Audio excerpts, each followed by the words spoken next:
রাহুল গান্ধীকে যেখানে মুখ খুলুন।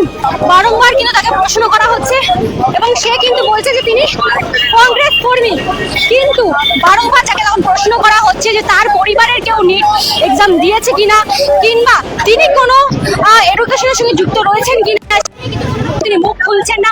বারংবার তাকে প্রশ্ন করা হচ্ছে যে সাংবাদিকদের উপর হামলার কারণটা কি, কোনো নির্দেশ ছিল কিনা, সেই নিয়েও কিন্তু তিনি কোনো মন্তব্য করছেন না। এবং আমরা এখনো দেখতে পাচ্ছি 5 থেকে 6 জন তারা কিন্তু ভিতরে রয়েছে এবং সেই ছবিটা দেখানোর চেষ্টা করছি। এবং বারংবার বলা হচ্ছে সাংবাদিকদের উপর চড়াও কেন, সাংবাদিকদের উপর এত এইও কিন্তু কোনো রকম মুখ খুলতে চাইছে না।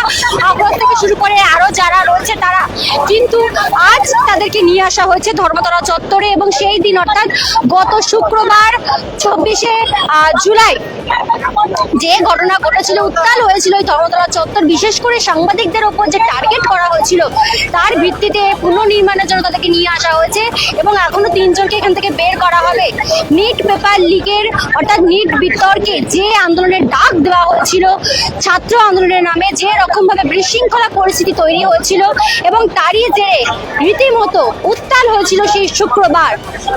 জলের বোতল থেকে শুরু করে ইট, পুলিশের লাঠিচার্জ এবং সাংবাদিকদেরকে ঘিরে অকথ্য ভাষায় গালিগালাজ, বাজে নিশানা, একাধিক বিষয় কিন্তু সেই দিনকে চোখে পড়েছিল এবং তারই প্রতিবাদে সরব হয়েছে সমস্ত সাংবাদিক মহল। এবং এখন যে ছবিটা দেখাচ্ছি দুজনের পুনর্নির্মাণ হয়েছে, একদমই সেই ছবিটা আপনাদেরকে দেখাচ্ছিলাম যে এখনো পর্যন্ত 3 জনকে রিকনস্ট্রাকশন বা পুনর্নির্মাণের জন্য তাদেরকে কিন্তু নিয়ে যাওয়া হয়েছিল। শেখ সালমান থেকে শুরু করে আফরাজ, এবং তাকে কিন্তু বারংবার একাধিক বিষয় নিয়ে প্রশ্ন করা হলো, কোনো রকম ভাবে কোনো উত্তর পাওয়া যায়নি।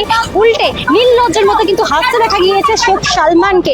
বারংবার তাকে প্রশ্ন করা হচ্ছিল যে গত শুক্রবার অর্থাৎ 24শে জুলাই যে রকম ভাবে সাংবাদিকদের ওপর চড়াও হয়েছিল, সাংবাদিকদের ওপর হামলা করে তারা কি পেয়েছিলেন, কোনো রকম ভাবে কারোর মদত ছিল কিনা, এই নিয়ে কিন্তু কোনো রকম ভাবে কোনো প্রশ্ন উত্তর তারা দেননি। এবং তার পাশাপাশি তাদের পরিবারের কেউ নিট এক্সাম দিয়েছে কিনা বা সে কোনো রকম ভাবে এডুকেশনের সঙ্গে যুক্ত রয়েছে কিনা তা মুখ দেখেও কিন্তু কোনো রকমে বোঝা যাচ্ছে না। প্রশ্ন করা হলেও কোনো উত্তর সে দিচ্ছে না। এবং এই মুহূর্তে আমরা দেখতে পাচ্ছি যে 3 জনকে যেমন ইতিমধ্যে পুনর্নির্মাণের জন্য নামানো হয়েছে, পুনর্নির্মাণ করানো হয়েছে, এখনো 2 জন রয়েছে, তাদেরকে ওখান থেকে নামিয়ে নিয়ে যাওয়া হবে। এবং গোটা ঘটনা তদন্তের আর দায়ভার যেমন মুখ্যমন্ত্রী তিনি নিজে বলেছেন যে সমস্ত ঘটনার সঠিক তদন্ত হবে এবং যারা দোষী তাদের কিন্তু কড়া শাস্তিও দেওয়া হবে, সেই ভিত্তিতে আজকে কিন্তু পুনর্নির্মাণ হচ্ছে। এবং এখনো পর্যন্ত 3 জনের কিন্তু পুনর্নির্মাণ হয়েছে এবং যারা বাকি রয়েছে তাদেরও পুনর্নির্মাণ হবে এবং একে একে কিন্তু তাদেরকেও বের করা হবে। সেই ছবিও আপনাদের সকলের সামনে তুলে ধরবো। আপাতত এই পর্যন্তই। ক্যামেরায় রণদীপের সঙ্গে প্রিয়াঙ্কা পাত্রের report, the world news, Kolkata.